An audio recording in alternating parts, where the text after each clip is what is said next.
Okay, so we're back live again. Unfortunately, we are under the... I don't even know the word I want to use when it comes to the internet. And I think what happened was Jesus heard us talking and he shut all this crap down. He shut everything down. So hopefully everyone will find a way back over from our old Spreaker where we were open just a moment ago, and will find their way back over here. And I'm sure they missed some pretty amazing audio. Oh, Catherine just really laid it out. I know, just put all the secrets out there and just everything. And unfortunately, they missed that. That's the way it is. Is anybody telling the folks in the chat room we've got a brand new... Yes, I think Ashley is telling people in the chat room now that... Okay. Yes. All right. See, she found her way into the chat room. So somebody said, I wonder if they'll be back tonight. Yes, we are back. Find your way over here. Yes, there's Todd said Ashley told us. Good.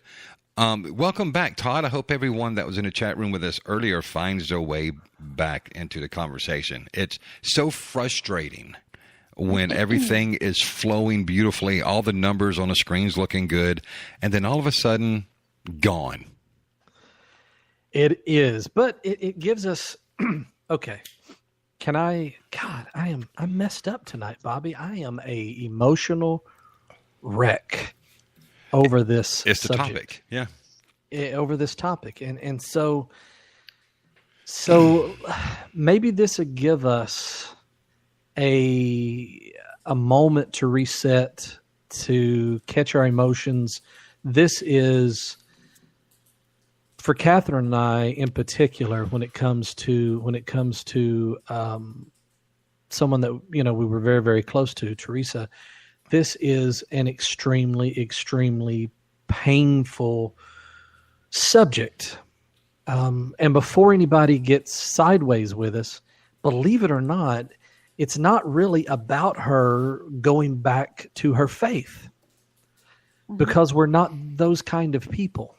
We're not the kinds. We weren't the kinds of Christians that would have given someone a bad time for walking, for no longer having faith. And so we're not the kinds of people who would give someone like Theresa a bad time for going back to their faith.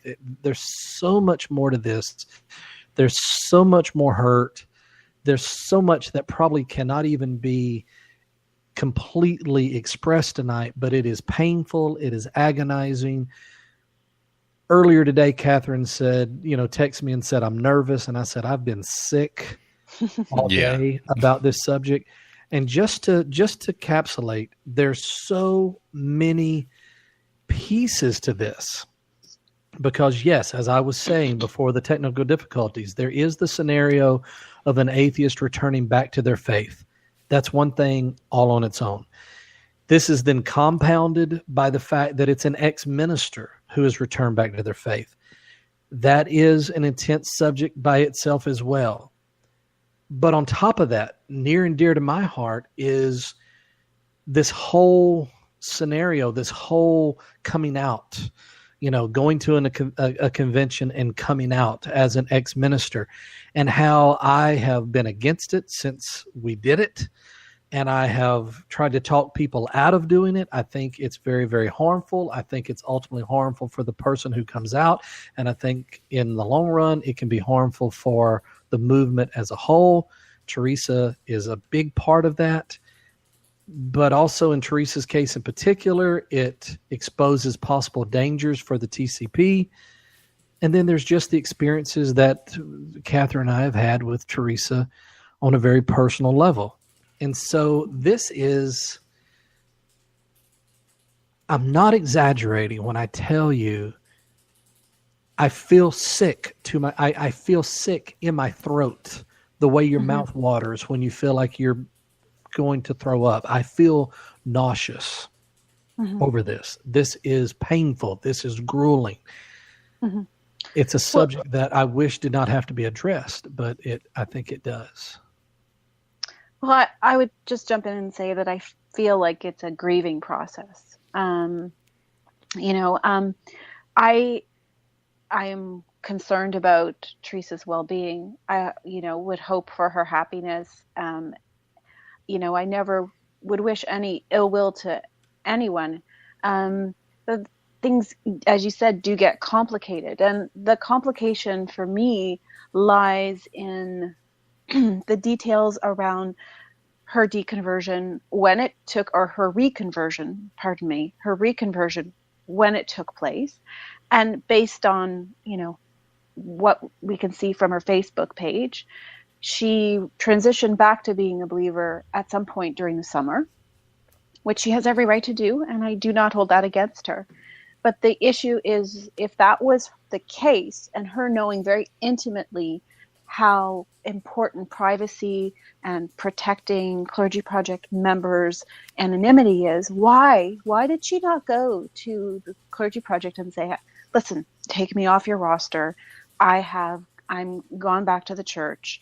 I'm a believer now, and I'm no longer eligible. She was a screener for new members. So she knew very well, what the requirements for membership are. And so it feels like a very stinging betrayal for her to remain a member and not own up and say, listen, I love you all and I care for you and I'm going to step away because that's the best thing I can do for me and for you.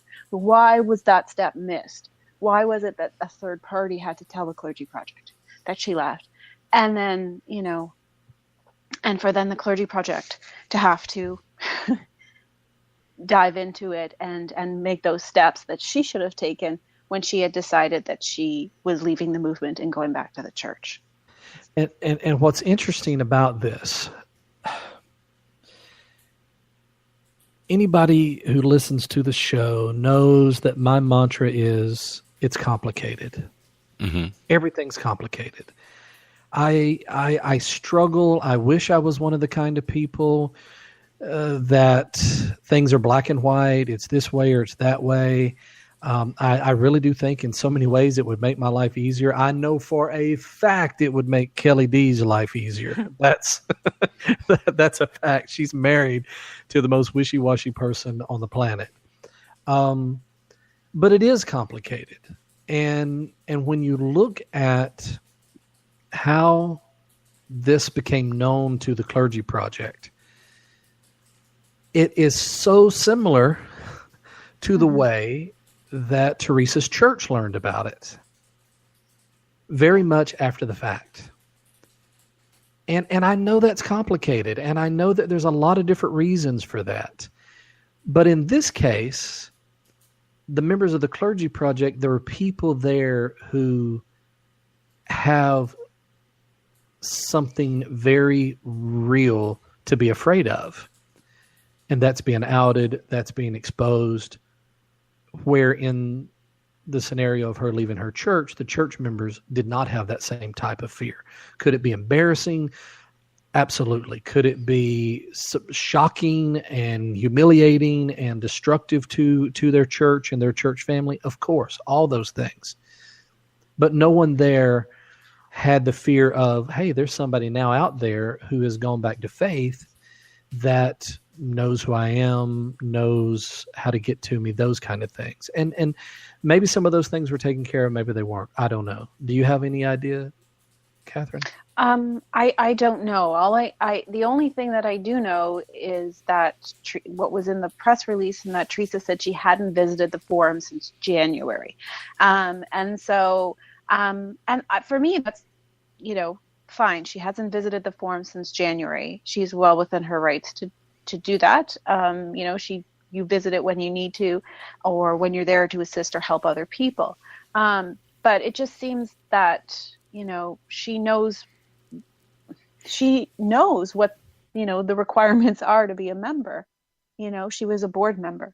She was an acting executive director, and the other kind of really bitter thing about this, the thing that stings so much, is that she did this before, with the issue in relation to the New York Times.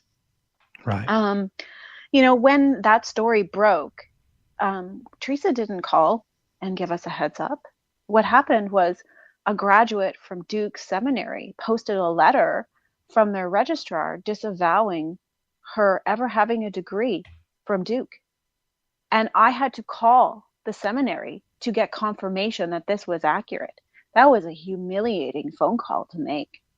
And I cried for days after that because I was so heartbroken. Why would she do this to us? Why would she open us up to this embarrassment? Yes, she made a mistake, but why did she have to humiliate us in the process? I just didn't understand it. And I don't think I do now either, because it feels like she's done it again. Yeah. And I'm, once again, anybody who knows me knows how shallow and self-centered of a person I really, really am. And I have to say, part of that experience with Harvard, and if anyone's listening that doesn't know, you can Google it, you can get to it very quickly, very easily. But Theresa had been claiming to have a level of education that she didn't have. And the part that's sickening about this, and it goes back to me saying that there's a mechanism that was unintentionally created that gave place to the most human of human attributes. And this form of celebrity and this possibility of notoriety, this possibility of being professional atheist, and y'all don't let me forget that phrase because I need to come back to it, mostly in the form of a confession. This created an opportunity for ambition to really warp. It's so sad. Yeah, well, to just allow people to be hurt, yeah, in a way that wasn't necessary, and absolutely. And you have to forgive me because it brings tears to my eyes in a way that was unexpected because of this magical place that we thought we were living in. Mm-hmm. And so this thing that started off as the Clergy Project and this online forum, it very quickly grew into an opportunity to be what you might not could have ever been in the church world. And that makes people, it's like my co-writer said whenever we got the book deal, he said, just be ready because everybody in your world is going to go nuts because they're going to think you're going to be making a lot of money. And he said, a book deal makes everybody crazy, and it really did. And I've got a Theresa story to tell related to the book deal, but there's this thing going on there that unfortunately has caused a lot of people to get hurt. A lot of people to get hurt, that most of the people out on the internet that are wanting to make sure that we're not going to treat Theresa the way that the church treated Theresa have absolutely no way of knowing. And unfortunately, they're Facebook messaging us and saying, hey, I've been hurt in this way. I've been hurt in that way. What have I done to deserve that? Mm-hmm. And what I'm here to do tonight is to say, you didn't do anything to deserve that. There's two things. There's this mechanism that never should have existed that evolved out of the possibility of the Clergy Project. And then there's just human beings. And Theresa happened to be one of them. Mm-hmm. Yeah, it's there were some comments you mentioned on Facebook that I saw from another member of the Clergy Project about Theresa and about that conflict that arose around her education, because Theresa had a lot of detailed conversations. The gentleman's name is Robert Parham, and she said that they went to the same school, Samford, and that she had just graduated before him, and she told him all about the school and all about seminary, and basically she lied to his face because she attended Samford, but only for 2 months. She wasn't a graduate, and he confirmed that with the university. So he too is like, why would she lie about something like that? That is so, why would you tell someone, like, go to great pains to explain to them, what your education was like? And I had that experience with Theresa as well. She and I sat across from each other, professors and education, and none of what she told me was true. And there's a sense of, betrayal, and like, I opened up to you and I trusted you and I believed in you and I wanted the best for you, and you told me falsehoods. And the reason that's important, that it's important to me to shed a little more light on this story, is because, yes, there's this dimension of an atheist who happens to be an ex-minister, has gone back to faith, and we all need to be good witnesses of atheism and good witnesses for the secular movement, and make sure that we treat her and others like her better than church treated them when they left them. And that's fine, and that's true. Obviously, anybody who knows me knows that would very naturally be my take. But, I like Catherine just mentioned, I see Robert literally try to step into this long flow of conversation and say, hey, y'all, there's a different side to this, and immediately was shut down and drowned out. That he was completely wrong, that he was, making assumptions, and he was talking about someone's intent. You couldn't know their intent, and these kind of things. And I get where that comes from. I understand where that comes from. But what I have pled with the secular movement pled about for the 5 years that I've been here is, don't get religious. Understand how absolutely complicated life and people are. Don't get religious about this. To whitewash anything that anybody does anywhere is to greatly underestimate and, in my opinion, diminish the human experience.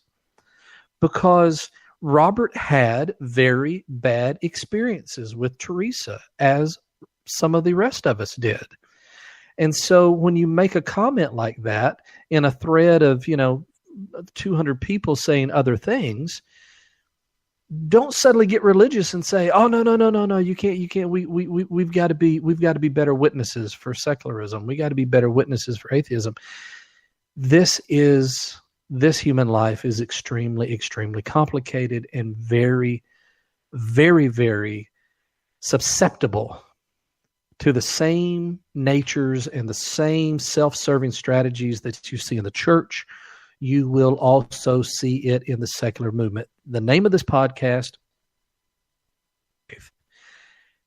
and though this may not sound positive, what I can say to you is that you will find more hope and you will be more content with your transition out of supernaturalism, out of religion, if you accept in advance that you are not going to find angels anywhere. You didn't find them in church. You will not find them at the convention, at the next atheist convention. People are people. Mm-hmm. And accepting that does allow us to focus on the positives and allows us to move forward, because it was an eye-opening experience for me. Still in that magical bubble, the book deal comes up. The book deal comes up. I'll never forget when the producers, when they reached out to me, and I was so naive and so silly about things and so self-righteous in so many ways because I was getting a book deal, that I just blew them off. And eventually I just said, well, you need to talk to my literary agent, just honestly, Bobby, so that I could say the words, my literary agent. That's right. Literally, I just like to say that, oh, you're going to need to talk to my literary agent. And they did, and it was all good, and we got set up for the documentary. Well, they began to go out and interview people in quote unquote my world, people associated with people I'm friends with. And so at one point they call me up and they say, hey, what do you think about Teresa? And I'm in this bubble. And I'm like, oh yeah, Teresa, she's my sister. And I mean, we just really love each other. And we've been talking about doing the Jerry and Terry show or the Terry and Jerry show and, blah, blah, blah. And they're like, dude, this lady is not your friend. And I'm like, what are you talking about? That's nuts. Cause I'm in this bubble. Right. Mm-hmm. But unbeknownst to me, this bubble had grown into something else. Now, this is not criticizing the Clergy Project. That's not what I'm talking about. I'm talking about those of us associated with the Clergy Project that begin to envision it doing something bigger for the world, for the movement, for the religious landscape, and for us as individuals. And they're like, dude, she is not your friend. I'm like, what are you talking about? They said, well, we interviewed her like we did a lot of other people in your world. And the entire time that we were with her, she was trying to talk us out of focusing on you in this documentary and focusing on her. And when we put our foot down and said that just simply was not going to happen, then she tried to do everything she could to make it about the both of y'all. Wow. And I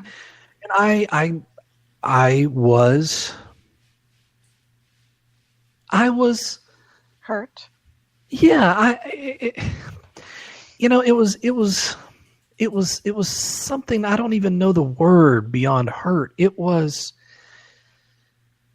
like no longer free again.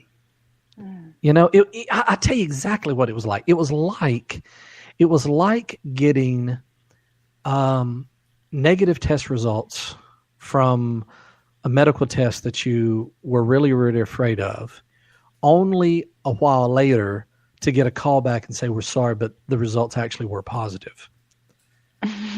Because it's like I was free, but now I'm not free. I was out of this, but I wasn't, I wasn't out of this after all.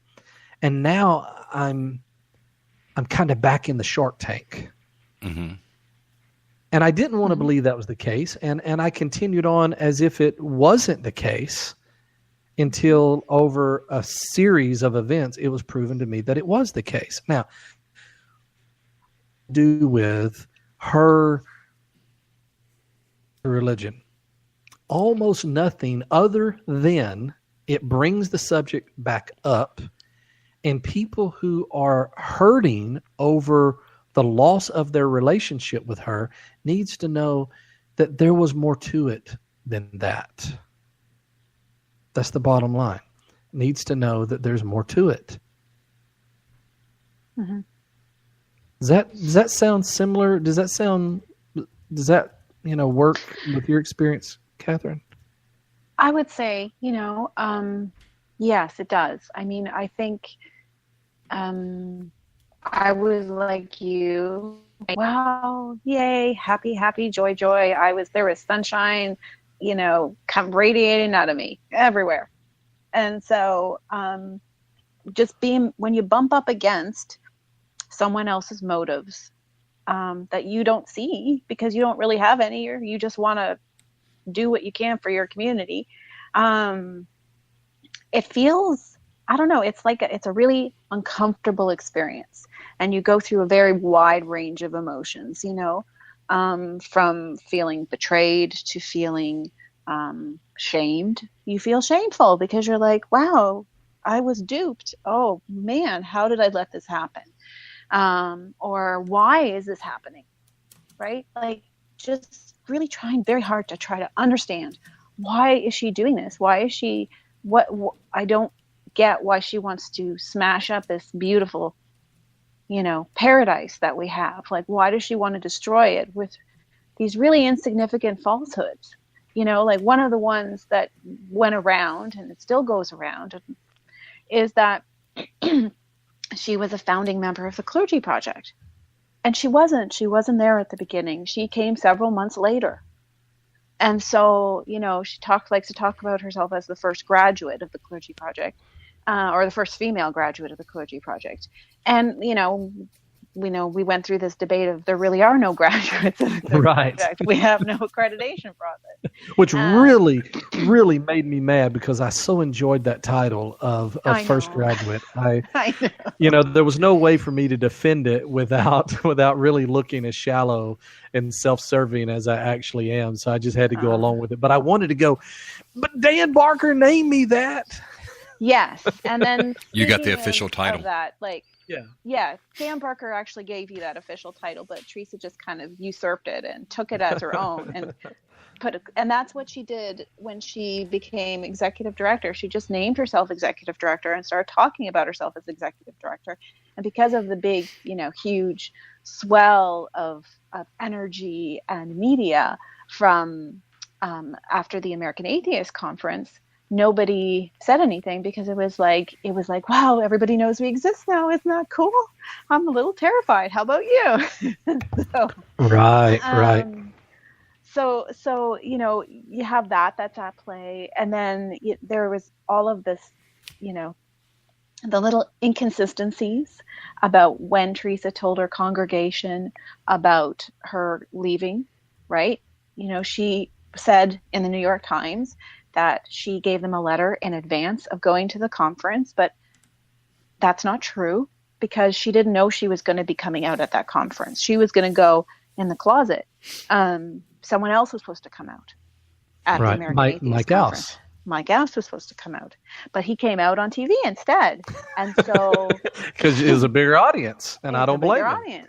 Yeah, if I could have pulled it off, I probably would have as well. Yeah, so Theresa, without letting anybody know, just came out at the conference. And so her congregation, found out like everybody else on the news. And that's interrupt you. I just want to reiterate that it speaks towards a mechanism developing that just really has the potential to draw on people's darker sides. Yeah. And I won't, I'm not going to sit here and say that would have only have happened to Theresa. I don't think that's the case. I think that she happened to be in the right place at the right time, and an opportunity presented itself, and she went with the opportunity. Which the irony of this is that right now people on the internet who are saying, well, I think Theresa's gone back to faith just for the opportunity, are just getting shamed like crazy. Just really, really, really getting shamed. And then what's so ironic is the people that I would normally be 1,000% on the side of, let's show love, let's show compassion, let's really, let's really, really, really, really show our good side. They're the ones chastising the people who are saying this is just an opportunity. And I'm like, it could be an opportunity. It could be an opportunity. It could be an opportunity, and that could be. I can't speak towards knowing someone's motivations, but I can definitely share the experiences that I've had. And also the pattern that seems to emerge. Right. And it just steps that she takes, just based on that sort of thing, like looking for opportunities, being able, exploiting opportunities. Not that there's anything wrong with exploiting opportunities, but exploiting them and then, being untruthful about particular details that really she didn't have to lie about her lack of credentials. But the thing about that lie that I guess most people don't understand is that she referred to herself as a Methodist minister. And in order to be a Methodist minister, you need an MDiv. And so Theresa didn't have an MDiv because she didn't have a college degree, so she couldn't be eligible for a professional degree at a seminary. So she was never a minister. And I think people need to understand that. She wasn't a minister. She worked as a pastor, but she wasn't an ordained minister, which is how she has been, I guess, marketed or sold in the community as a minister. And what does that matter? Because people are like, oh, what does it matter? Well, an MDiv is a professional degree. It's a 3-year degree. It's a really academic degree. I know. I went through it. But aside from that, it also means that she, was not a true clergy person, or a clergy person in the sense of a minister ordained by, the Methodist Church. It was more of like a deacon within the Catholic Church, which is like my experience. So that she was tied to one particular church, so she couldn't pick up her ministry and just move to another church, because the only place where she was allowed to function as a pastor was within the walls of that nation. Did I just get very complicated and boring? No, I think it's a great point, and I think it's very important because I was lucky. The denomination that I belong to basically ordained you if you could hold your own up in front of an audience. Yeah. But it was the ordination process for that particular faith. And so I was lucky. I was able to qualify for the Clergy Project. I was able to meet the Clergy Project's requirements because I happened to be in an organization that kind of gave out ordination pretty easily. Mm-hmm. Where the denomination she belonged to, that was not the case. And so the part of that is sickening. And Bobby, I know that you're having to stay kind of quiet through all of this, and we're just ranting. No, it's like I told you earlier in pre-show. I kind of feel like I don't have a dog in his hunt. Right. So I'm sitting here learning things that I'm like that I never knew.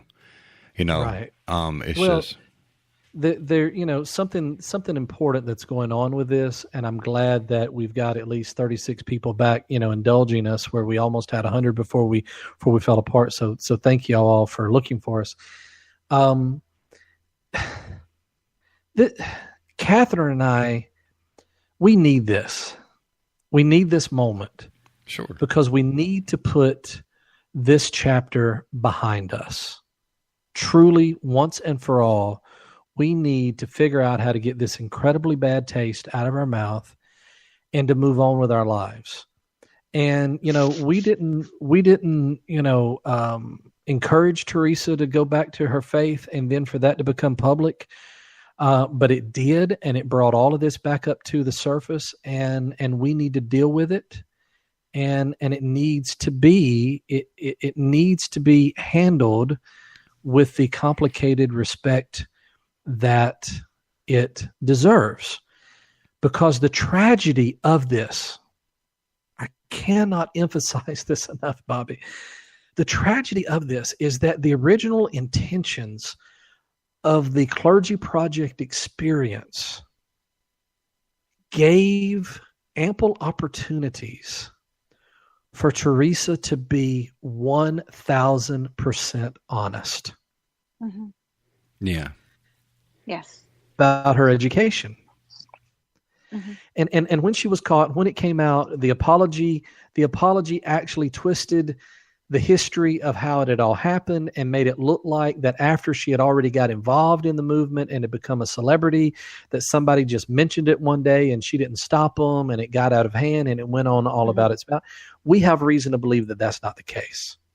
Okay? Well, she told me to my face that she went to, she had an MDiv, right? That she went to seminary. She told me that. She told that to everybody. So that's the only story I knew of Teresa.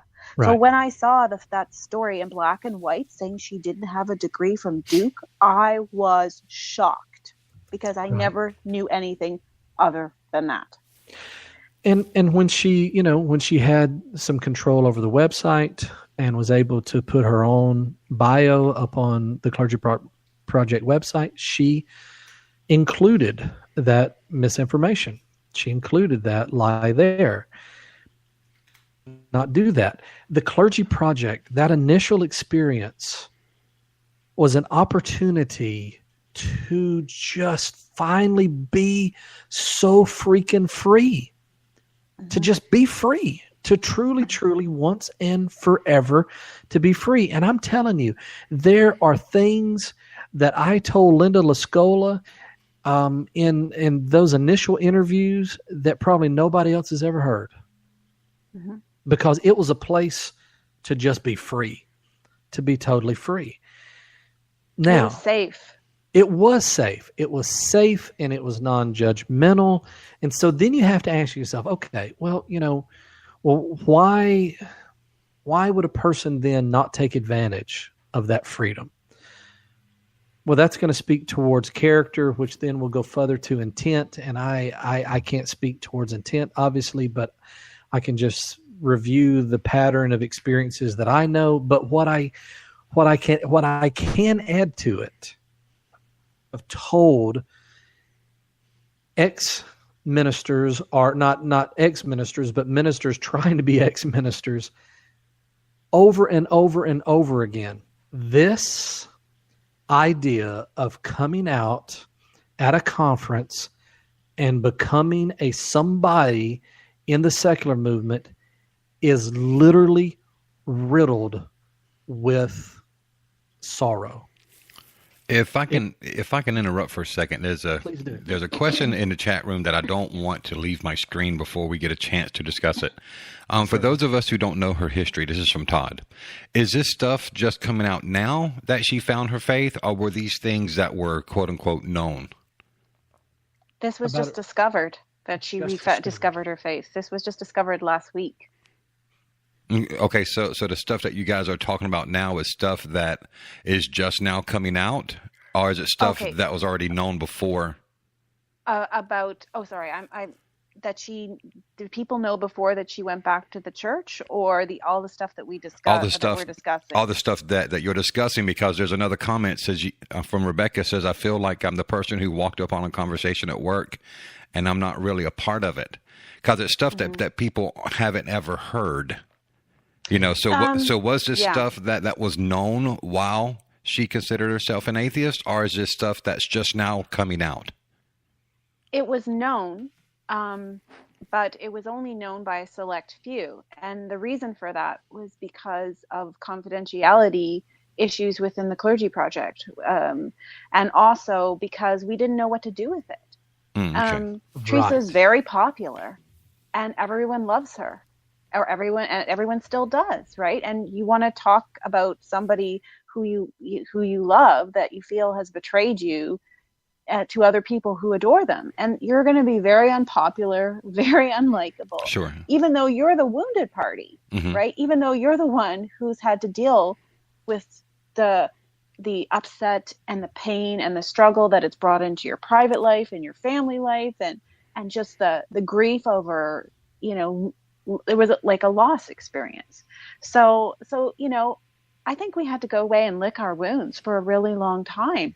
Sure. And because we didn't feel safe to talk about it before. Like Jerry and I might have had our private conversations, and I might have had other conversations with people privately, but we didn't want to discuss it publicly because we didn't want to be burned at the stake. Sure. Right. I can understand that. And it ends up being, and it's the reason why I keep trying to pull this. I try to move a certain amount of the spotlight off of Theresa and onto the larger subjects, because I know to everyone it literally can sound like a he said, she said. Yeah. And like sour grapes. And now they're picking on her because she's gone back to faith. And all of that, I can promise you that inside the warmth of the Clergy Project family, if somebody went back to their faith, I'm not saying they would never be challenged, because, these are thinkers and these are people who expect you to think, but they would still be loved and they would still be cared for. And they would, I don't think that communication with them would dwindle one iota, other than the way communication dwindles when you no longer have important things in common, Right. You graduate from high school. It's not that you suddenly don't care about those people anymore. You just no longer share high school. I mean, and so the importance of this to me in so many ways is that apparently there was something inherent there that when a mechanism presented itself as an opportunity, that inherent self-serving nature had an opportunity to do what it was going to do, and what it apparently would have done regardless of the genre. And that's why it's important for people who are hurt by, like for instance, I've had people message me and say, I've been unfriended by her. I don't know why I've been unfriended. Well, I kind of can get that. If none of this other existed, if I'd not had any of these other experiences, I can kind of get just totally rebooting your social media, if you make this kind of turn. I've definitely been tempted to do that and get rid of a lot of the people that I knew from the church world or from my city hall work. But I just felt like it would set a bad example. I wanted to be a good Jehovah's Witness for the secular movement, so I didn't do it. So I can kind of get that to a degree. But on the other hand, there are people who are being hurt and hurt by this that may not be quite as hurt if they know there's another side. Mm-hmm. Does that make sense? That makes sense to me because, I think that's been my primary concern is like individuals and groups, lies or actions that Theresa, things that Theresa has done. But then, when you're hurt by someone that you trust, there is this sense of shame. Like, why did this happen? What did I do? This person, and trying to make. And so, with regards to individuals, I would like to do whatever we could to make that not happen. I mean, if I I would never want to lose contact with Jerry, ever. Right. And because I value that relationship, that relationship that we have matters to me. Right. And so, that I think is what is so painful about it, because you feel like you've been taken in. You feel like you don't mean anything after you believe that someone thought you were valued by them. And so, it is really painful. I think about her church community and the emotions, when she left them in that really abrupt fashion, how hurt they must have been. Because I know how hurt we were when we all discovered in TCP about her fabricating her credentials and wounded. And it's the same thing again now with this, but not because she's returned to the church, because that's happened before. Right. But that the wider public does not know. It's happened. This is the third time I know of it that it's happened. And I've spoken to the other two people who left because, why? They contacted me and we had a conversation. Right. And I asked them, how they were, and if they were, we had a pastoring moment together, scorched earth type of experience.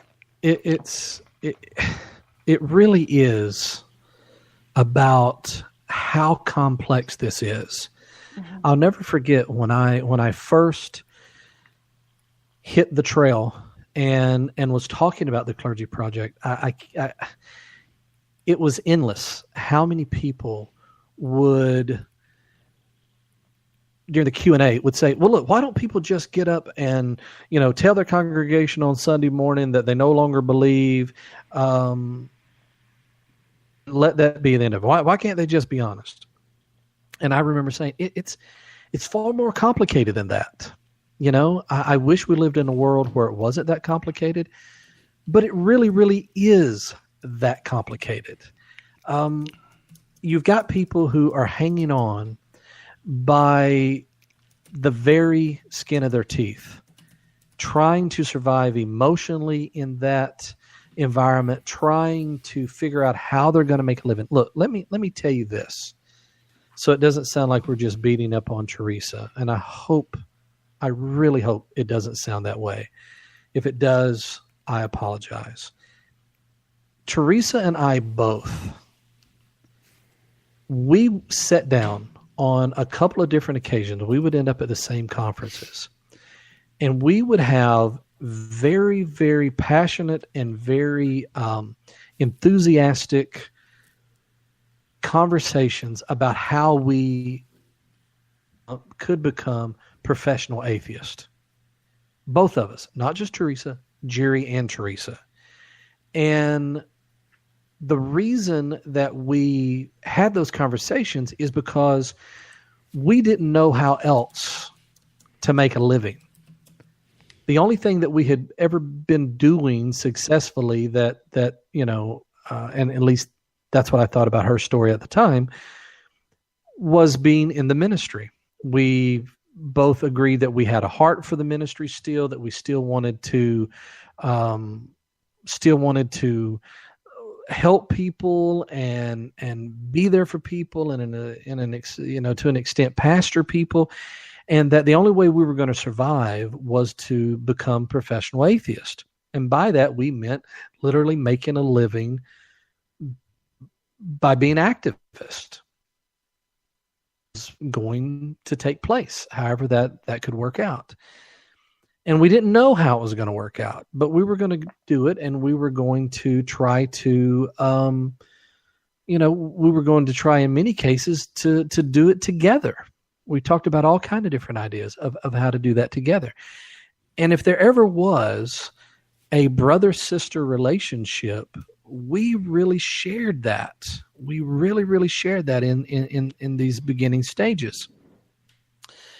So when I found out that behind the scenes, she was actually working against things that I was trying to make happen, or that people were trying to make happen for me, this was absolutely, completely devastating.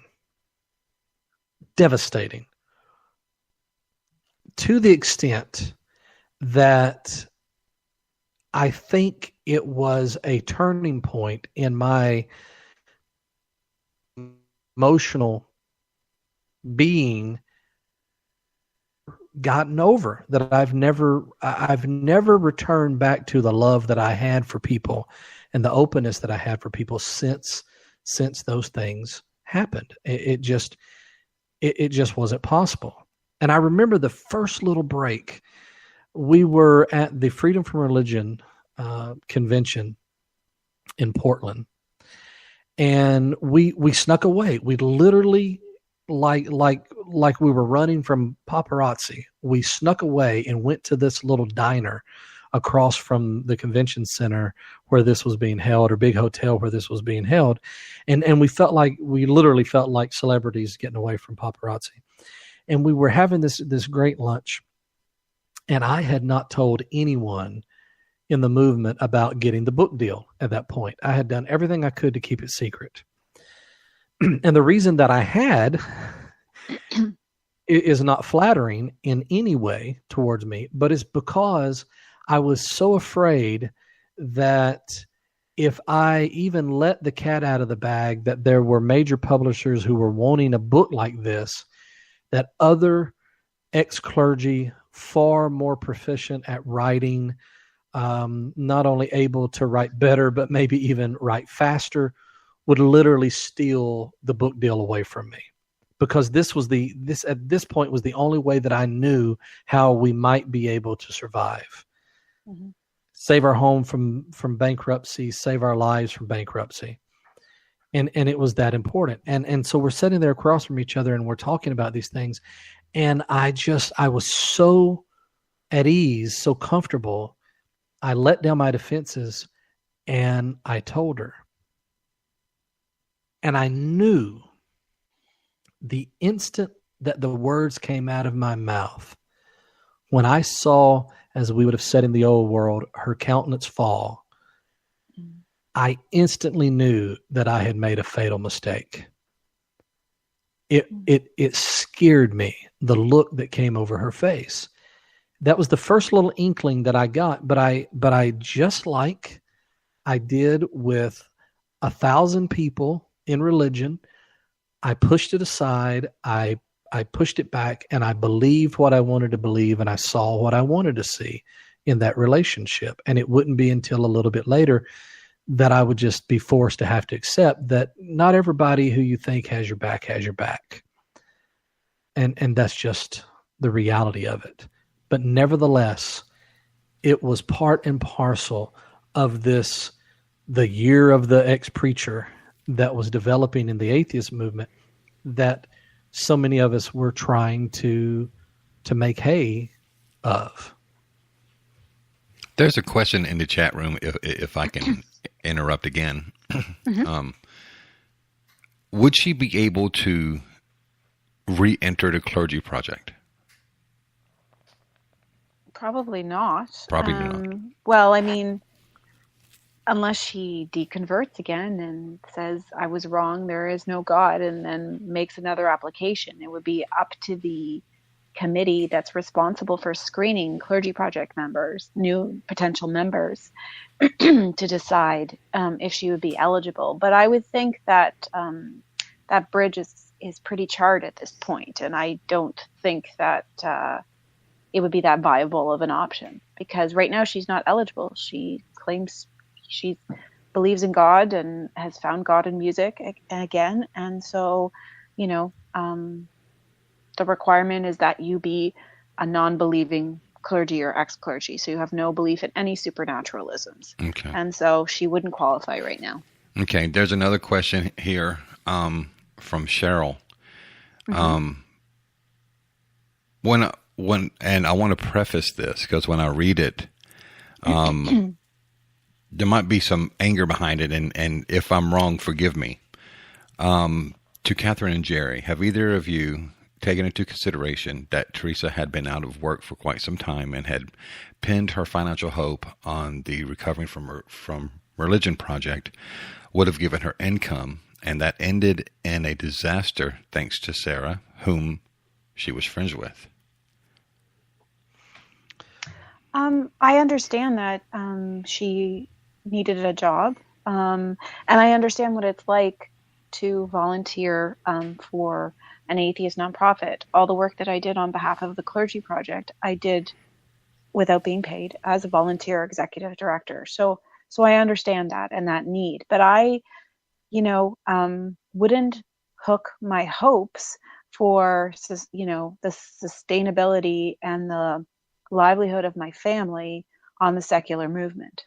One, because it's hard to eke out a living. I mean, I know, and I've had so many conversations with Jerry over the years about how difficult it is that, I knew better. So, I mean, I can understand that she would be disappointed by what happened with Recovering from Religion. I think everybody is really horrified by what happened and saddened about how, things went in that situation.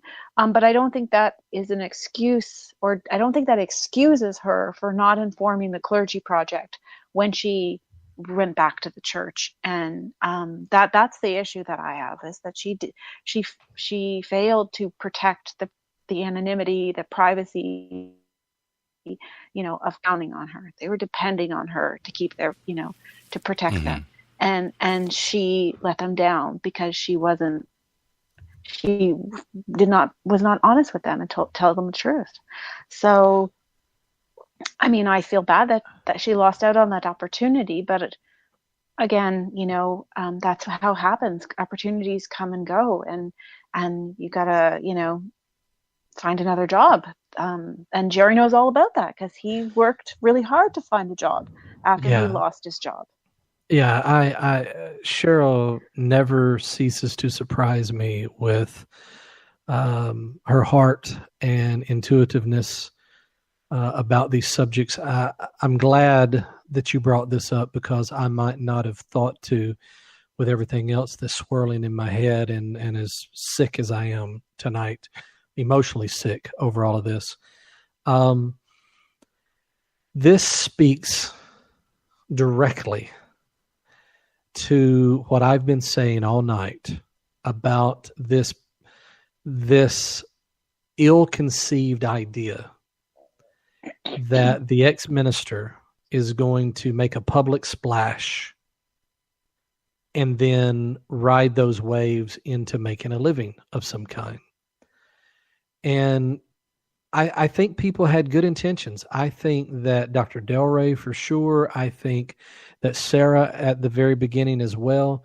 They all had good intentions when they sent me all across the country speaking on behalf of recovering from religion, with the intentions, I might as well tell you what those intentions are, with the intentions that it would generate donations, and a part of that donation, those donations would lead to me having an income as the director, because I was an unpaid director at that time. The problem is that it appears that in most cases, for most people, it's a false hope. And I want to do everything that I can for whoever is next, because somebody said heavy just a minute ago. Let me get even heavier for a second. Just like, God, Bobby, I'm sorry that this is our last episode. You know I love you, right? Of course. And trust me, this isn't our last one. Okay. Well, it might be the last one we have that anybody listens to. Well, we're just tackling something that is so hard to tackle, because there are so many different feelings about this throughout the community. Right. I watch feeds all over the internet when all of this happened, and you get everything from she wasn't a true atheist to she was trying to be dishonest and trying to forward her book sales and outside of the Clergy Project, right? And it was just a matter of making money. So I mean, I've seen so many different comments made since this has happened. And me personally, I've enjoyed sitting here listening to some of the backstory, listening to some of the things that I, as a normal person in the atheist community, would not be privy to. Yeah. Right? So, right. And you can hear that you guys are pouring out your heart over this. You can hear the hurt. You can hear the pain. You can hear the confusion. And it's just like Todd said, don't be like that. We're here. We are here for you guys. That is what we do. Well, thank you. And so, thank you. so let me say this very disappointing and discouraging thing, because that's what I'm so good about.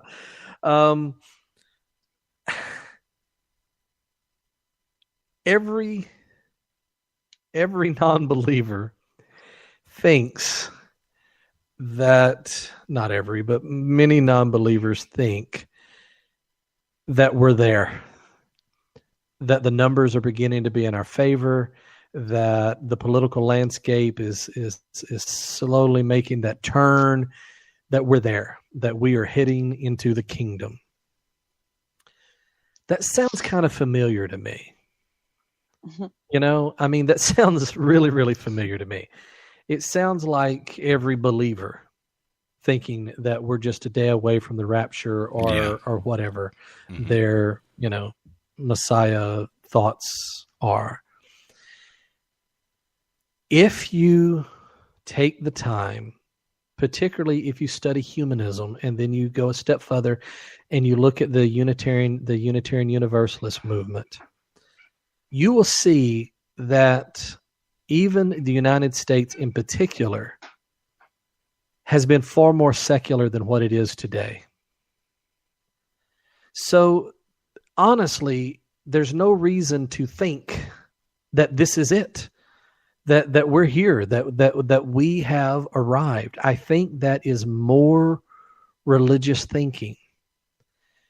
And I think it is that same religious thinking that causes us to be naive and causes us to think, if we get just the right charismatic ex-minister and they make just the right splash, then that person can go to work for an organization and make a living and live happily ever after. There's just so much more on than what I think those of us who give our undivided attention to the movement are really aware of.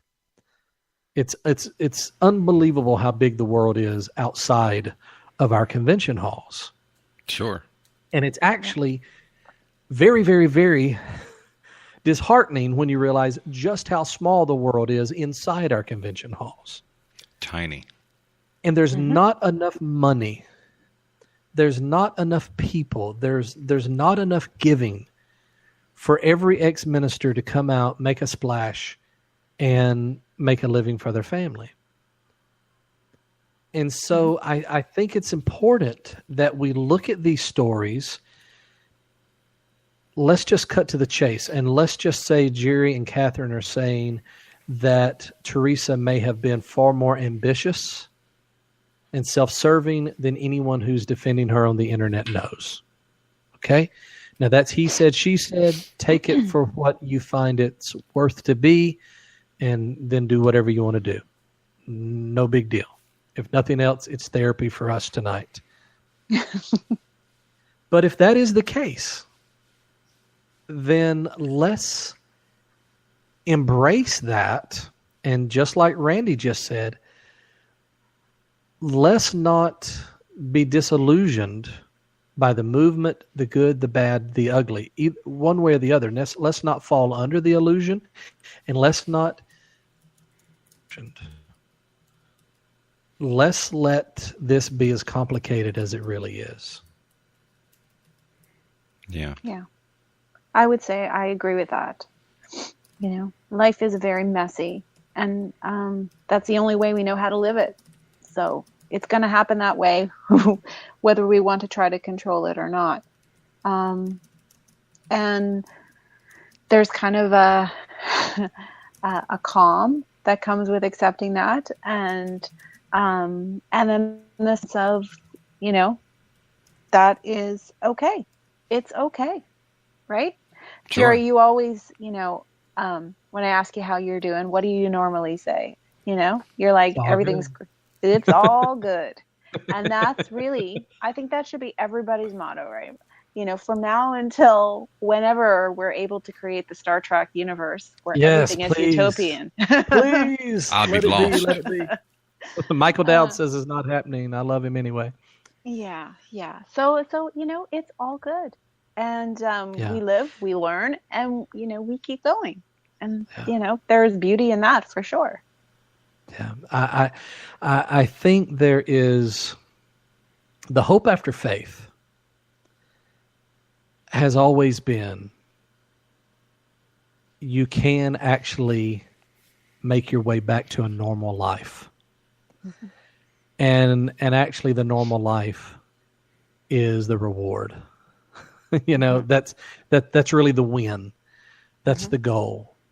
The candle on the cake. That's right. That is the candle on the cake, is actually getting back to a normal life. I once again, I've already mentioned it, but I have tried to talk so many soon-to-be ex-ministers out of going public. Just do what I failed to do. Just don't commit identity suicide. Just commit identity starvation. Go do something else until people think about you some other way. Mm-hmm. And just live a normal life. Mm-hmm. Because I can tell you, you're not going to make enough money off of one book. You're not going to make enough money working for the Freedom from Religion Foundation or anywhere else to feel like that you've made some big windfall of a win. It's just not going to happen, and that's okay. It doesn't have to happen. Oh my God, if I could preach, I would preach. Preach. We are not under the same obligations as religious people. Mm-hmm. Okay? It honestly, I get it, and I'm with you 100%. All of you who want to make sure that the atheist movement treats Teresa better than the church treated her. I get it. I understand that. But if the entire movement did not, it literally does not change the fact, prove there's a God. Yep. It just doesn't. That fact stands on its own, unlike the religious world that feels as if they have to be witnesses for their God because their witness is their proof. Can you hear what I'm saying to you? In their world, their witness is their proof that their God is real. We are not under those obligations. Having a bestseller does not prove that God is not real. Just like it doesn't prove that their God is real when Joel Osteen sells 10 million copies. So don't put, I just want to reiterate, don't put yourself back into those religious shoes unintentionally. If you're going to go feed the poor, don't go feed the poor in order to prove to people that atheism is good. Now, there's a version of that where you may be proving that atheists can be good, but you can never prove that all atheists are good. That's religious thinking. Yeah, because some aren't. Because some aren't. And that's not even the point. Freedom is the point. And so if you dedicate every one of your Saturday and Sundays to feeding the poor to try to give religious people the idea that all atheists are good, then you're being just as religious as the people who are there feeding the poor to try to prove that Jesus is real. Darwin. And so unfortunately, this year of the preacher that rode on the back of the good intentions of the Clergy Project developed into this mechanism by which we could try to prove something to the religious world and maybe at the same time vindicate ourselves. Listen, I remember where I was standing when my girlfriend's mother at the time, but she was my girlfriend at the time, whenever my girlfriend at the time's mother said to me, quoted my pastor and said, well, I hope that boy don't think he's going to make a living preaching here, because he was the pastor and he was already making a living preaching there. All right. And that put in me, there's a little bit of, oh no, he didn't. I'll prove to him I will make a living being a preacher. I don't care who had hair lips. Right? And that has stayed with me for forever. And when I had to give that up, and all of a sudden this year of the preacher, this thing that broke loose at the American Atheist Convention of people, coming out publicly and all of those things, suddenly there was another opportunity to prove that old man wrong. And then by then to prove all of these people that now know me as a non-believer wrong, and that I can make it. I can do this. I can make this happen. So that's just to reiterate that even though everybody knows that I'm a saint and I've literally got a halo over my head right now, even in me, there were things that this could be, that these mechanisms could draw on. So if you already had issues with ambition, if you already had issues with duplicity, if you already had issues with being self-serving, then these same mechanisms would be able to draw that out. And that's the side people don't know, is that it did draw it out. In the chat room, Charlie said, Jerry, what you're saying is what I've learned since the Reason Rally. Live your life, live your life, live your life. Absolutely. That's right.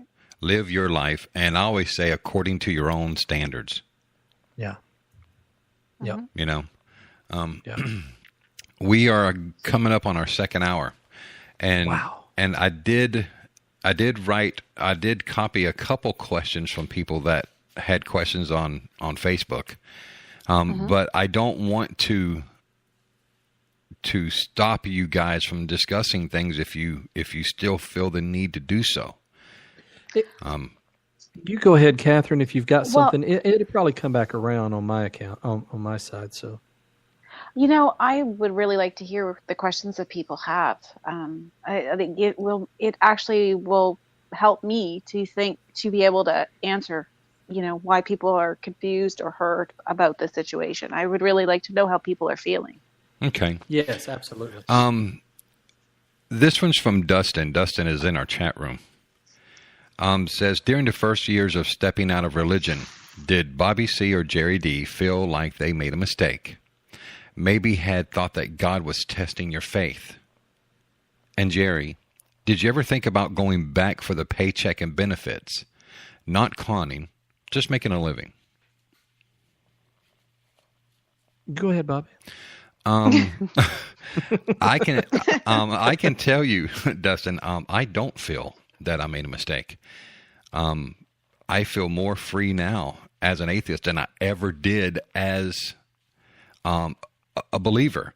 When I finally let go of all my religious beliefs, I let go of all the hurt, all the shame, all the guilt, everything that was attached to religion. So when I finally graduated from spirituality, I like that word better than I do religion. Right. I think that for me, I lost a ton of bricks off my shoulders. For the first time in my life, I actually felt free. I realized that I was living my life according to my standards. I realized that I no longer had to worry about an invisible sky daddy that is judging my every word, my every thought, which is kind of weird. You can't hurt anyone with your thought, and my deeds. So as far as it being a mistake, for me personally, no. Now, the side of it that can be a mistake is when you lose those loved ones in your family that you felt close to. Those people in your family that are believers, that when they find out that you are a non-believer, all of a sudden they don't know you anymore. You don't get invited to the Christmas parties, the birthday parties, the Thanksgiving dinners. You no longer get invited to those things because you're an atheist. But the way I see it is, if they don't want to hang out with me or to get to know me because of my atheism, it's not my loss, it's theirs. Because they're the ones that are losing out on the opportunity to see how much better I am, to see how much I have improved since letting go of my spirituality. So was it a mistake? No, I'll never say it was a mistake, even though, trust me, folks, it has its downsides. Mm-hmm. Sure. But what in life does not have downsides? We've been talking for the last 2 hours about life, about people who have said or done things that, probably shouldn't have been done. But guess what, folks? We're human beings. We're going to make mistakes. We're going to do things that we wish we could take back. But the fact of the matter is, all that does is make us humans. Right. So, did I think that God was testing my faith? No. I don't think God was testing my faith. I spent years knelt by my bed, begging God to give me a sign, telling him that I was losing my faith, that I was losing my belief in him. Please give me anything to show that you're here. And I was met with silence. So no, I don't think God was testing my faith. Your turn, Jerry. So anybody who knows me knows that this is a mixed answer for me, because everything for me is mixed. Everything. It doesn't matter what it is. Do I feel like it's a mistake to have become an atheist and even in many ways to have come out about my atheism? No. I have the same answer for that I have when people are like, "Oh, Jerry, you're so brave," and I'm like, "No, I'm good looking, but not necessarily as brave as you think." you are good looking, you devil. Yeah, I know, and I can't help it. I just have curse. learned to accept it and deal with the burden that comes with it. But I've always said I'm no more brave than someone who wakes up, with their house on fire and they jump out of a second story window. I did what I felt like I had to do. Mm-hmm. Now, do I feel like that there are much better ways to do this than what I did? Oh, hell yeah. Mm-hmm. Absolutely. I don't think that there is a single part of this that I've done right. Now, would I if I could live both lives, do it a better way and also do it the way that I've done it, would I miss the connections that I've made? Absolutely. So do I regret all the conventions? Do I regret all of the meetings, from everything from conference rooms to libraries and the thousands of people that I've met? No. Do I regret, all these connections and all this love and hopefully some of the benefit that maybe people have gotten from this? No, I don't regret any of that at all. But if I was given the choice, I would have to trade every bit of that and do it a different way in order for Paul to not have suffered the way that he suffered, mm-hmm. for Kelly to not have suffered the way that she has suffered, for even my mother and my grandmother to not have suffered the way they have suffered. I would have done it different for all those reasons. And so there is regret, and I do think I made mistakes along the way, but I don't know at what stops I could have made a different choice. Yeah. Because the atheism itself obviously was not a choice. It was a realization. It was a mm-hmm. moment of honesty about myself that then took on a life of its own. And so there's a lot there to unpack, and there's a lot there to try to deal with and work with, but it motivates me to tell other people, don't do it like this. And then I have to say, but I know you're going to do it anyway.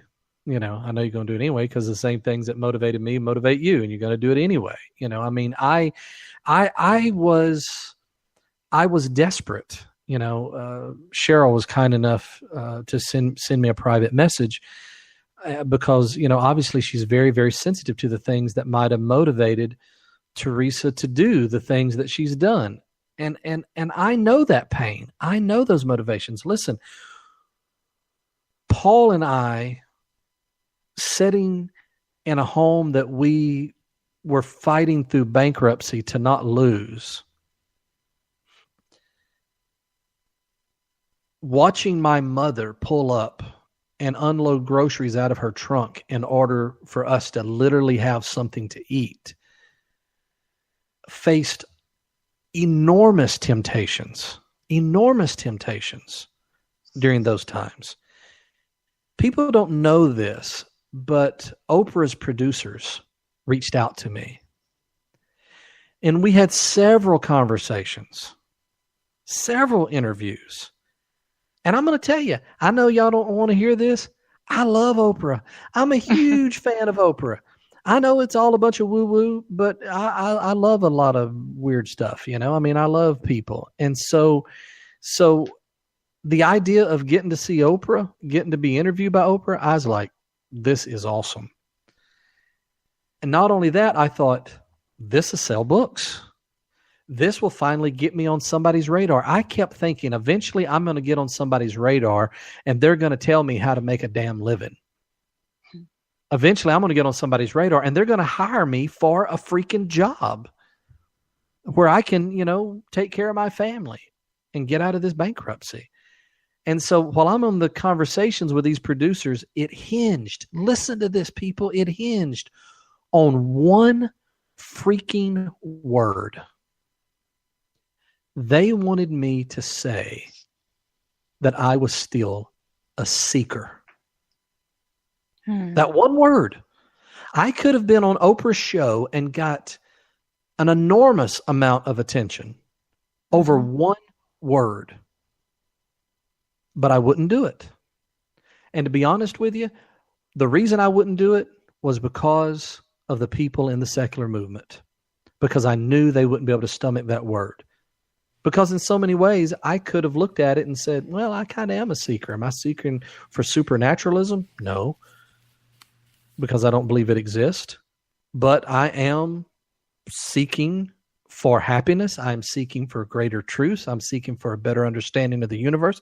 Yeah, I'm a seeker. So had I not belonged to the secular movement and still felt like the people pleaser that I was and wanting to please the secular movement, then I could have done that.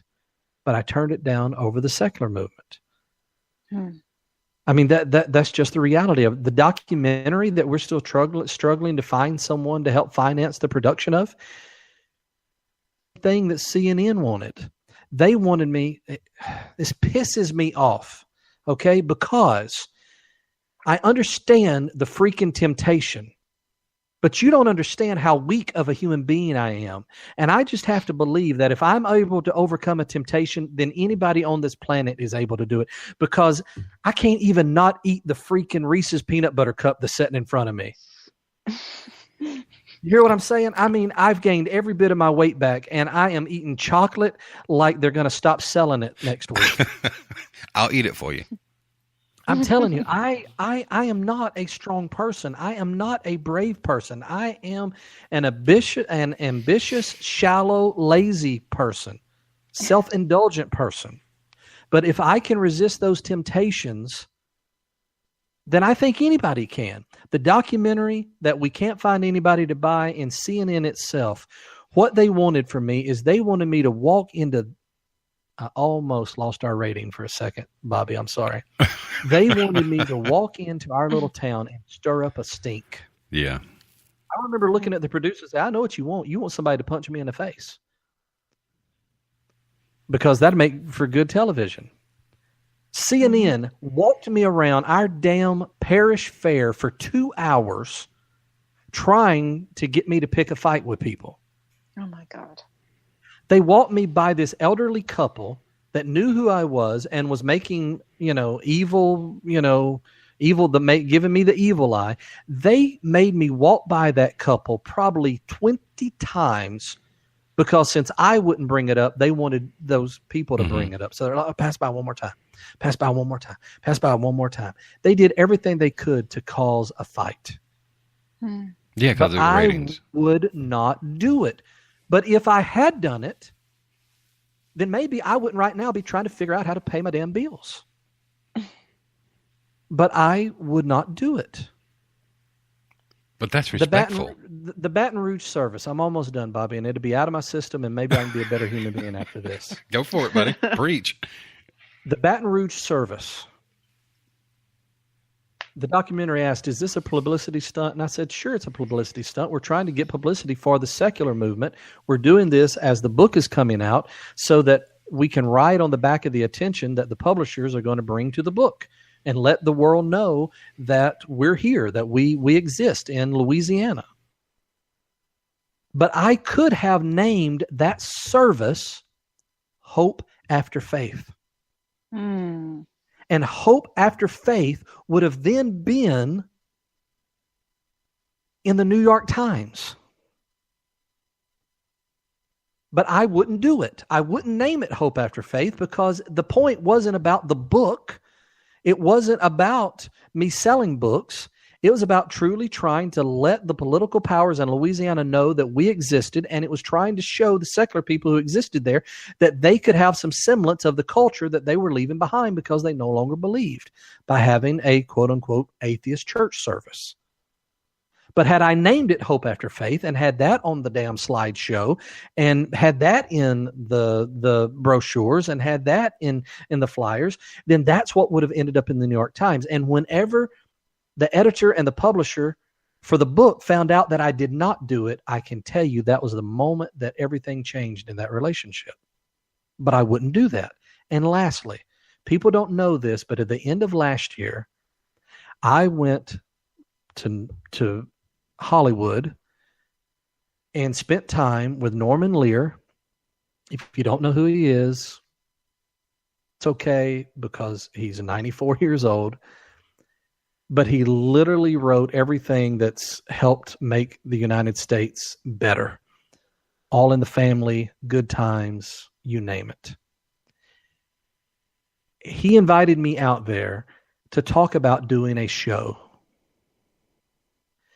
Because of his age and because of some other obligations, his program director, project director, and I went and visited a secondary production company in order to pitch these ideas. What they wanted, so don't freaking tell me about troubles and temptations. What they wanted was they wanted for me to allow them to follow me around throughout the South as I would host atheist church services in the most contentious parts of the South possible in order to have a reality show. Gosh. And I wouldn't do it without a freaking penny to my name.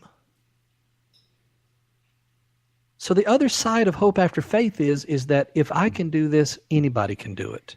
There's literally hope for anybody. All right. Mm-hmm. I'm done with all of this bullshit. I'm done with it. Out. Right on, brother. Yeah, it's been a long, bumpy road, Jerry. Listening to you talk about all of that, it all came back to me, and then just I was there with you, I remember the hand holding over the phone, with regards to your family and losing your house and trying to get people motivated to donate some money to help you out so that you didn't lose your house. Like, I just remember how painful it was that you were being so rejected by your community that they were trying to drive you out and destroy you, in one foul swoop. So, yeah, no, this is, you're bringing it all back, Jerry. I'm not sure if I wanted to go all the way back there, but you brought me there. Jerry has a unique way of doing that, Catherine. I know. He does. That's part of his charm, right? Yeah, he has a unique way of just, here, I don't rip your heart out and hand it to you. Now you deal with it, but that's the thing that I and everyone loves about Jerry. Yeah, I love that about him too. That is why every week we have thousands of people that sit down and listen to this show. Mm-hmm. I know that.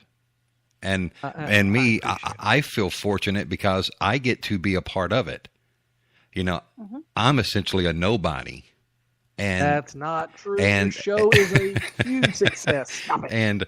And I get the opportunity every week to sit down and take part in what I think is possibly one of the most powerful podcasts in the atheist community. Because we touch on things that most people don't want to touch on. We dive down those things. We open our hearts up. We say that we get naked and bare before our listeners. And it's true. Because we want other people to hear this show and realize that, hey, you're not alone. And secondly, you're not freaking crazy. Right. Mm-hmm. Because for a lot of people, they feel alone when they come into the atheist community. They've left everything behind. They feel alone. They feel like the outcast, and they're wondering, am I crazy for doing this? Yeah. So I'm fortunate that I get to be a part of this. So, yeah, I mean, Jerry, everybody loves you, man. I'm sorry, I was out. What did we say? No, I thank you. Honestly, Catherine has been, it is truly fitting that I call her sister. She calls me brother. She has been there through so many of these dark times and as well as so many other people, the Clergy Project via Freedom from Religion Foundation. At that same convention that I mentioned earlier in the Theresa story, they gave me $1,000, and I live for the day when I can show back up to that and give the $1,000 back. The atheist community out of Kansas, Adam and Amanda Brown, at one point they ran a fundraiser where they raised like $3,000 and was very, very gracious. One of the very first places that I stopped in Fayetteville, Arkansas, the free thought community there. I think it was $700 or $800 in one meeting. People saw the financial struggle and they reached out. But even more importantly, as necessary as that was, people saw the emotional struggle and they reached out. And then, last but not least is Bobby and Ashley, who have really been an important part of the healing process for me and Kelly D as well, and so it when this came up, Catherine and I felt like whether we could get to all of the details and get to all the points, whether we could come out as if we were just being haters or whatever, we definitely wanted to leave the show being able to put that chapter behind us. Absolutely. Yeah, absolutely. Do you think you're close to that, Catherine? Yeah, I do. I mean, I was reeling for a couple of days because I was shocked and disappointed that, the Clergy Project wasn't informed. But I think I'm getting close to, letting it go and just saying, I wish Theresa well, and I hope that she finds what she's looking for. I think that's very well said. I think with everything that we've experienced, and in particular experienced with her, that's as good as it gets. Yeah. Absolutely. Yeah. Well, unfortunately, folks, we're not going to have a lot of time to get to all these questions. I'm going to get to one more. There were more than just two, I promise you. Maybe throughout the week or sometime we can get on Facebook and maybe we can try to answer these questions within the feed. But there's one more that I want to present to you guys, or to us as a group, if you will. It's from Callie Wright. For those of you who don't know who Callie Wright is the host of the Atheist Manifesto podcast. She's a part of the Secular Media Group. And she wrote, when lots of folks leave faith, they speak of how amazing it is to find a new community to belong to. What I'm curious about, seeing how awful some people have been to Theresa, I'm wondering if that's soured their enthusiasm for this community. I'll let you go first if you want to, Catherine. I've rattled on until I'm embarrassed. I guess I'm not really sure that that we are sour to that community, or we're souring the community. I think I'm having a little bit of a moment where I don't understand. I think, for me, seeing how awful some people have been about Theresa, I'm wondering if that's soured their enthusiasm about this community. I think this community is like every other community out there. Yeah. You're going to have those people that, regardless of what happens, you're going to have those folks that are going to be the troublemakers. You're going to have those folks that are going to like to cause dissension within the community. There's just people like that. There's people like that in the religious communities. There's people like that in the secular community because, first of all, they're people, right? Yes. But I would hope that as people listened to tonight's show and listened to your and Jerry's heart as you poured it out here, that it would not sour their enthusiasm. I hope, if nothing else, that it would draw more people to the community, knowing that even though there are those bad people, that there are still people within the community that have a heart the size of Texas, that loves people, that are humanist, that want the very best for humanity. And I hope that that's what they would hear in tonight's show. Well, I think you just summed up my feelings as well. Like, I think that people are people. I think we said that before. And you can't just slip into a little nihilistic cubbyhole and hide away. No. You got to live your life. You got to do your best.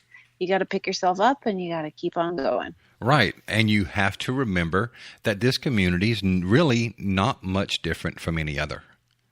Absolutely. It is made up of an eclectic group of people right? It's a growing community. And as the community continues to grow, you're going to see more and more different types of people that get within this community. There are atheists in this community right now that believe in ghosts, right? Sure. There's atheists in this community right now that may actually still pray. Sure. I still speak in tongues. And Jerry still speaks in tongues, although there's no evidence of that. There will be, though. Maybe for our 300th, like Seth had a 300. Maybe for our 300th. There you go. Exactly. So when you have a community as large and as growing as our community is, if you expect to get in this community and find perfection, which was what I expected when I first came into the community, you're going to be let down. I mean, I'm just going to be honest with you. You're going to be let down, and you're going to get your feelings hurt. Yeah. But the main thing that I want you to keep in mind is that even though you get your feelings hurt, there are just as many, if not more, people that will lift you up and help you. Mm-hmm. Mm-hmm. I agree. I agree, and I would simply add to that using the terminology spoil, this community. If you are looking, if you're on the fence somewhere and you're looking at this community thinking that the people are better, all smarter, the people are more integrous, whatever it is, then I hope it spoils it for you and it forces you to dig a little deeper, because just like your experience in religion may have been conceived backwards, this is not about a movement. This is not about the people in the movement. This is about you as a person. This is about whether there ever were a movement in the first place, or ever was a movement in the first place, or ever would be a movement in the future. None of that, all of that is extra. All of that is just icing. But you're the cake. And to focus on anything else is to miss the freaking point of working your way out of superstition, supernaturalism, religion in the first place. Mm-hmm. Right on. Right on is right. Well, I want to say thank you so much to Catherine for spending the amount of time you have with us tonight. I can honestly say that this has probably been one of the most enlightening episodes for me. And yes, I didn't take part very much. I think I was like most listeners out there, just listening, because we heard things that we normally would not hear in tonight's episode. So thank you very much for coming on and sharing your heart with our listeners. Now, I know that's a spiritual sounding thing. I love it. But spirit it up, brother. Right. But literally you opened up your heart to our listeners tonight. And I thank you very much for that. Well, really thank you for giving me the opportunity to do that. But also, it was great to be able to spend time with my brother Jerry. Yes, and for us to, I was right, just going to say, ahead. for us to walk together through this, because I just knowing the number of hours that we have spent talking and struggling and growing and moving and supporting one another, it seems right that this be where that conversation happened. I couldn't agree more. And for those of you that do not know, which would be everyone but me and Bobby, Catherine has agreed to be our resident expert on Catholicism. And so in the future, when these issues come up, do not be surprised if you hear much, much more from Catherine. The only thing is I've promised not to make it burdensome on her, because if we did, that would be kind of like religion, and that would be once again missing the point. Absolutely. Yeah. Amen. Well, do me a favor, if you will, Catherine, and put out your information, so if people want to contact you or find you, where they can. Mm-hmm. Well, the easiest place to find me is on Twitter. I'm at CA Dunphy on Twitter. And I also have a blog on Tumblr. You just look in Tumblr for Catherine Dunphy, and you'll find my wanderings and wonderings all over the place. And also your book. Where can they find your book? Oh, everywhere. Amazon, Barnes & Nobles. If you're in Canada, where I am, you can get it at Chapters. If you're in the UK, you can get it at Blackwell's. So, and I hope everyone has a read, because I really wanted to share what that beginning part of the Clergy Project was like, and to capture, this growth and this eruption of this amazing group of people. Nice. And guys, you spell her last name Dunphy. The name of the book is From Apostle to Apostate: The Story of the Clergy Project. Please go pick that book up. I don't have a copy, but I will. I promise you. Can I get that in like Kindle or yes, Nook? You can get it on Kindle. You can get it at iBooks. On Apple. You can get it anywhere. Okay. Well, and you can also get the audio. The audio book is out, and nice. I was really lucky because Richard recorded the foreword that he wrote. So that's Richard. You get to hear Richard Dawkins. Sorry. Wow. You go with your bad self, huh? Sorry. Wow. Name drop. I was really lucky to be able to spend a lot of time with him to talk about the founding of the project, and I got to sit down and interview him and find out about his motivation for helping to be this lightning rod to help create the Clergy Project. So that was a privilege, and I will always be thankful for that opportunity. And they can find that at Audible? Audible. Yes, okay. They can. So go over to audible.com, type in From Apostle to Apostate. I'm sure you'll find it right there at the top, and download that book. Now that I know you have it on audio, I'll definitely get it. I spend a lot of time behind a steering wheel, so I have nothing but 12 hours to listen to audiobooks. So guys, please go over, make sure you support Catherine by getting her book. Make sure you reach out to her, tell her how much you appreciate her. And I really do appreciate you spending your time with us tonight. And I tell you, I look forward to many more conversations with you. And it truly was a pleasure meeting you. The pleasure was all mine. Thank you again so much. Sure. All right, Brother Jerry, if you will, let everybody know where they can find Hope After Faith and all that good stuff. I think we're going to bring this week's show to a close.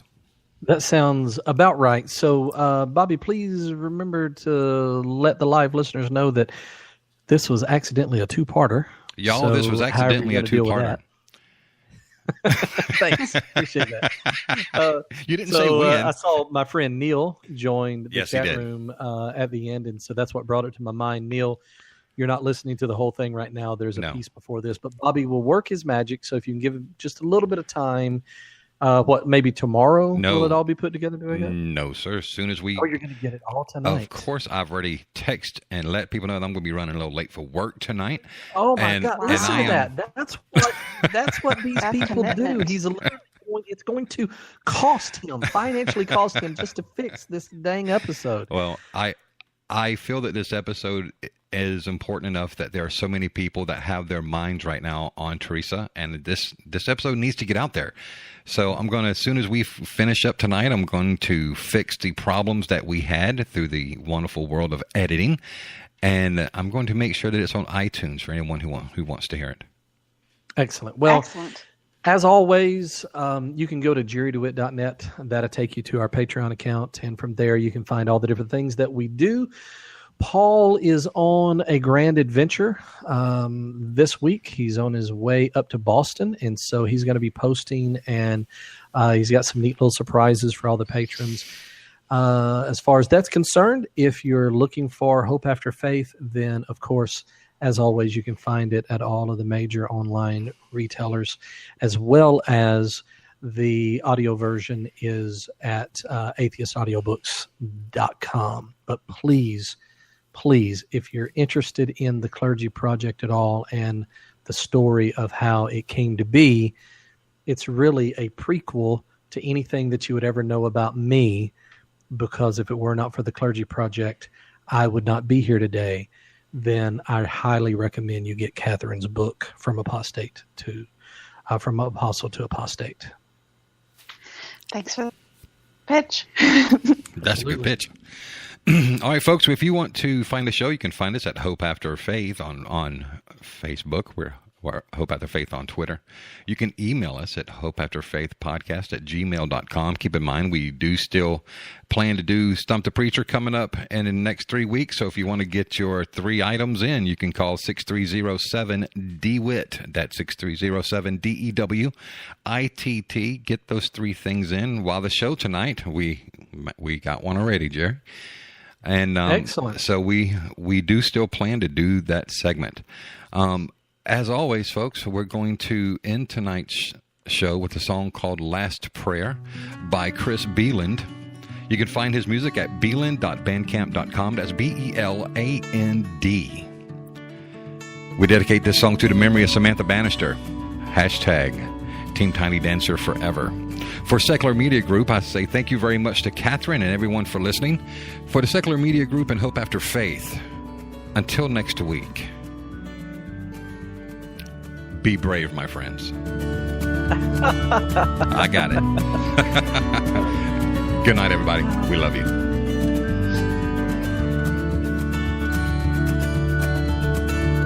It's lonely when you fade away in a lifetime, and it's lonely when you're out in space with no lifeline. And slowly then you turn around and you notice the length and the time when your heart stops beating. Oh, why won't you come settle down? Stop wasting your time and your mind going on believing. No, this won't change.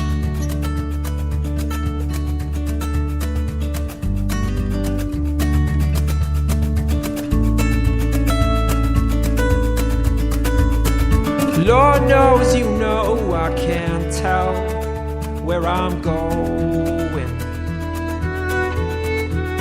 to heaven or falling in hell are my predictions. I only speak what I have heard, and the sound of your words can do my soul while my soul is here just bleeding. You know my love, it won't hurt. Stop wasting your time and your mind going on believing. Oh, this won't change.